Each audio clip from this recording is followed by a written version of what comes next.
ஈஸ்வரர்கள் நேயர்களுக்கு அன்பான வணக்கம். நான் பிரேமா கார்த்திகேயன். மீண்டும் ஒரு லாங் வீடியோவில் உங்களை எல்லாம் சந்திக்கிறதுல ரொம்ப ரொம்ப சந்தோஷம். சமீப காலமாக நீங்கள் கொடுத்துட்டு இருக்கிற லவ் அண்ட் சப்போர்ட்டுக்கு ரொம்ப ரொம்ப தேங்க்யூ. நீங்கள் எல்லாரும் சப்ஸ்கிரைப் பண்ணிங்கன்னா எனக்கு இன்னும் கொஞ்சம் சப்போர்ட்டிவாக இருக்கும். அண்ட் இன்றைக்கி இந்த வீடியோவில் நம்ம பார்க்க போகிறது உங்கள் ஹஸ்பண்ட் கிட்ட சொல்லக்கூடாத 5 விஷயங்களை பற்றி தான் நம்ம பார்க்க போகிறோம். அதுக்கு முன்னாடி உங்களுக்கு உங்கள் வேலை தான் முக்கியம். நீங்கள் வேலையை பார்த்துக்கிட்டே இருக்கலாம். என்னோட வீடியோவை நீங்கள் கேட்டால் மட்டும் போதும். கல்யாணம் ஆன உடனே, அதுவும் லவ் மேரேஜ்லாம் ஆன உடனே எல்லா பெண்களுக்கும் என்ன தோணும் அப்படின்னா, இனிமே நமக்கு யாரும் கிடையாது, ஹஸ்பண்ட் தான் உலகம், ஹஸ்பண்ட் வீட்டில் இருக்கிறவங்க தான் எல்லாமே அப்படின்னு தோணும். அதனால் ரொம்ப உணர்ச்சி வசப்பட்டு என்ன பண்ணுவாங்கன்னா, எல்லார் வீட்லேயும் ஏதோ ஒரு சில சிக்கல்கள் பிரச்சனைகள் இருக்க தான் செய்யும். அதையெல்லாம் ரொம்ப ஒரு உணர்ச்சி வசப்பட்டு அவங்களே அவங்களோட ப்ராப்ளமில் எக்ஸ்ட்ரா ஃப்ளேவரெல்லாம் ஆட் பண்ணுற மாதிரி ரொம்ப உணர்ச்சி வசப்பட்டு சொல்லும்போது அது ரொம்ப அதிகப்படியாக தெரியும். அந்த மாதிரி உணர்ச்சி வசப்பட்டு சொல்கிற பிரச்சனைகள் அத்தனையுமே பின்னாடி அவங்களுக்கு தான் பிரச்சனைகளாக வந்து சேரும். ஒரு பெண்ணுக்கும் ஒரு அம்மாவுக்கும் ஏகப்பட்ட பிரச்சனைகள் வரலாம். ஒரு பெண்ணுக்கும் அப்பாவுக்கு பிளட் ரிலேஷன்ஷிப்பில் இது மாதிரியான நிறைய பிரச்சனைகள் வரலாம். அதையெல்லாம் வந்து உங்கள் வீட்டில் நீங்கள் உங்கள் ஹஸ்பண்ட் கிட்ட சொன்னீங்கன்னா, ஃபஸ்ட்டு சொல்லும்போது அதை கேட்கும்போது ரொம்ப உங்களுக்கு சப்போர்ட் பண்ணுற மாதிரி தான் பேசுவாங்க. ஆனால் எப்பயாவது ஒரு சண்டையில் உங்களையே அவங்க வந்து ரொம்ப அசிங்கப்படுத்துவாங்க. உங்கள் அம்மாவே உன்னை மதிக்கலை, உன் தங்கச்சியே இப்படி பேசினா உன்னை அப்படின்ற மாதிரி எல்லாம் சொல்லுவாங்க. ஸோ அதனால தான் நீங்கள் இந்த மாதிரி எந்த விஷயங்களையும் உங்கள் பிரச்சனைகள், உங்கள் வீட்டை சார்ந்து இருக்கிற பிரச்சனைகள் அது உங்கள் கூட மட்டுமே இருக்கணும். அந்த வேர்ட்ஸ் எல்லாம் நீங்கள் எதையுமே நீங்கள் உங்கள் ஹஸ்பண்ட் கிட்ட சொல்லக்கூடாது.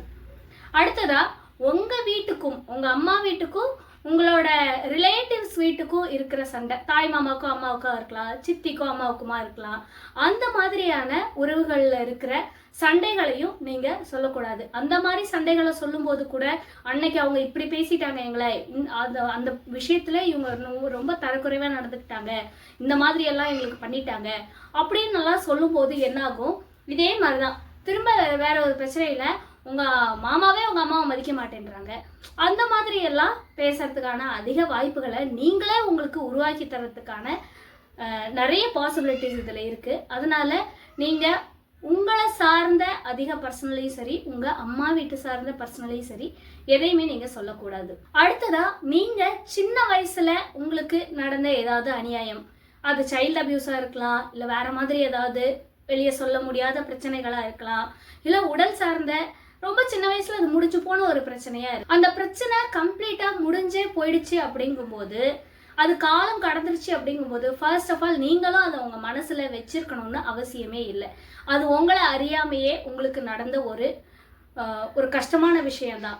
அதை நீங்க நினைச்சிட்டு இருக்கிறதுல இன்னைக்கு எந்த ஒரு பலனும் கிடையாது. அதனால உங்களுக்கு எந்த ஒரு நல்ல விஷயமும் நடக்க போறது இல்லை. அதுக்கு எதிர்மறையா உங்களுக்கு நிறைய பிரச்சனைகள் தான் வந்து சேரும். அந்த மாதிரி முடிஞ்சு போன பிரச்சனைகளையே மனசுல நினைச்சு நீங்க தேவையில்லாத ஒரு டிப்ரெஷனுக்கும் தேவையில்லாத பயத்துக்கும் ஆளாவீங்க. அன்னைக்கு நீங்க சின்ன பிள்ளையா இருக்கும்போது உங்களை அறியாம நடந்த விஷயத்த நினைச்சு இன்னைக்கு அதை பத்தி பயந்தோ இல்லை அதை ரொம்ப பெருசா உங்களாலேயே அது என்னன்னு உணர முடியாத இடத்துல இருந்து வந்திருப்பீங்க. அப்படி இருக்கும்போது அதை நீங்கள் ரொம்ப பெருசாக எக்ஸாகரேட் பண்ணியோ இல்லை அந்த வலியை திருப்பி நினைவுபடுத்துகிற மாதிரி அதை உங்கள் வீட்டில் இருக்கிறவங்ககிட்டயோ உங்கள் ஹஸ்பண்ட் கிட்டேயோ சொல்கிறத தவிர்த்துருங்க. அதை நீங்களும் மறக்கக்கூடிய ஒரு விஷயந்தான் இது. அடுத்ததாக நீங்கள் ஏதாவது பணம் ஏமாந்துருக்கலாம், இல்லை யாருக்கிட்டையாவது ஏதாவது பெரிய வேல்யூவான பொருளை கொடுத்து கூட ஏமாந்துருக்கலாம். அதுவும் உங்களை அறியாமல் நீங்கள் ஒருத்தவங்களை நம்பி கொடுத்து கூட நீங்கள் ஏமாந்துருக்கலாம். அதையெல்லாம் இப்போ வந்து உங்கள் ஹஸ்பண்ட் கிட்ட சொல்கிறதுனால உங்கள் மேலே இருக்கிற ஒரு நல்ல மதிப்பு மரியாதை இதெல்லாம் குறையும். அதே மாதிரி அப்போ நீங்கள் கொஞ்சம் மெச்சூரிட்டி இல்லாமல் இருக்கலாம், நல்லது கெட்டது தெரியாமல் இருந்திருக்கலாம். அதனால் நீங்கள் அந்த விஷயத்த ஹெல்ப் பண்ணுறேன் அப்படின்ற பேரில் கூட செஞ்சுருக்கலாம். ஆனால் இன்றைக்கி நீங்கள் அந்த நிலைமையில் இருக்க மாட்டீங்க. நீங்கள் இன்னுமே மனசளவில் ரொம்ப மெச்சூர்டாக இருப்பீங்க. இவ்வளோ மெச்சூர்டாக இருக்கும்போது நீங்கள் அதை சொன்னீங்கன்னாலும் உங்களை இன்னும் அதே ஸ்டேஜில் தான் வச்சு பார்த்துட்டு இருப்பாங்க. உனக்கு எதுவும் தெரியாது, உனக்கு விவரம் தெரியாது, ஊர் உலகம் தெரியாது, நீ அப்பயே ஏமாந்தவங்க தானே அப்படின்னு எல்லாம் கூட பேசுவாங்க. அதனால் இந்த மாதிரி விஷயங்களையும் நீங்கள் உங்கள் ஹஸ்பண்ட் கிட்ட சொல்லவே சொல்லாதீங்க. அடுத்ததாக ரொம்ப இன்ட்ரெஸ்டிங்கான விஷயம், நீங்கள் உங்கள் ஹஸ்பண்ட்க்கு தெரியாமல் பணம் சேர்த்து வைக்கணும். அது ரொம்ப ரொம்ப நல்லது. அதே மாதிரி நீங்கள் சேர்த்து வச்சுருக்கீங்கன்னு கூட தெரியலாம், அதை பற்றி ஒன்றும் பிரச்சனை இல்லை. ஆனால் எவ்வளோ வச்சுருக்கீங்கன்றத சொல்லவே சொல்லாதீங்க. ஏதோ ஒரு கஷ்ட காலத்தில் ஹெல்ப் பண்ணுங்கள். நீங்கள் வச்சுருக்கிறதுல பாதி கொடுத்தோ இல்லை கொஞ்சமாக கொடுத்தோ மட்டும் ஹெல்ப் பண்ணுங்கள். மொத்தத்தையும் நம்பி கொடுத்துறாதீங்க. நீங்கள் எவ்வளோ பணம் வச்சுருக்கீங்கன்றது உங்கள் ஹஸ்பண்ட்க்கு தெரியக்கூடாது. இதை கேட்டுட்டு இருக்கிற ஆண்களுக்கு கொஞ்சம் சங்கடமாகவும் கஷ்டமாகவும் கூட இருக்கலாம்.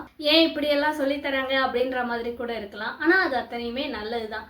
எப்போவுமே உங்களோட சப்போர்ட்டு ஒருத்தவங்களுக்கு தேவை, உங்கள் ஒய்ஃப்க்கு தேவை அப்படின்னுலாம் நினைக்காம, எப்போவுமே உங்கள் சப்போர்ட் இருந்தால் மட்டும்தான் அவங்களால ஒரு இடத்துல நிற்க முடியும் அப்படின்றது இல்லாமல், அவங்களும் சொந்த காலில் நிற்கிறதுக்கான நிறைய ஒரு தன்னம்பிக்கையை கொடுக்கும் இந்த மாதிரியான விஷயங்கள். அதே மாதிரி அப்படி சேர்த்து வச்சிருக்கிற காசை நீங்கள் உங்கள் குடும்ப கஷ்டத்துக்கு ரொம்ப எதிர்பாராத நேரத்தில் நீங்கள் கொடுக்கும்போது உங்கள் மேலே உண்டான ஒரு மதிப்பும் மரியாதையும் அதிகரிக்கும். அடுத்ததா சின்ன சின்ன விஷயங்கள், சின்ன சின்ன பிரச்சனைகள், வீட்டில் மாமனார் இப்படி சொல்லிட்டாங்க, மாமியார் இப்படி சொல்லிட்டாங்க, நாத்தனார் இப்படி நடந்துக்கிட்டாங்க அப்படின்னு ரொம்ப சின்ன சின்ன விஷயங்களையும் ரொம்ப பெருசாக ரியாக்ட் பண்ணி சொல்லிக்கிட்டே இருந்தீங்கன்னா உங்கள் ஹஸ்பண்ட்க்கு ஒரு எரிச்சல் வரும், கஷ்டம் வரும்.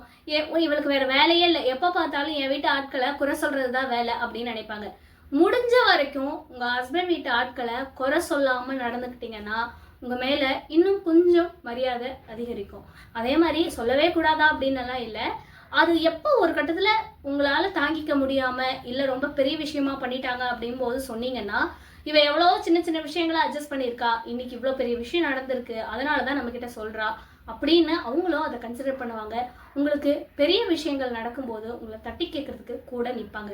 இவ்வளோ நேரம் வீடியோ பார்த்ததுக்கு ரொம்ப ரொம்ப நன்றி. சப்ஸ்கிரைப் பண்ணாதாங்க சப்ஸ்கிரைப் பண்ணிக்கோங்க. இதில் உங்களுக்கு ஏதாவது அனுபவங்கள் இருந்தால் அதையும் கமெண்ட்ஸில் சொல்லுங்கள். நன்றி.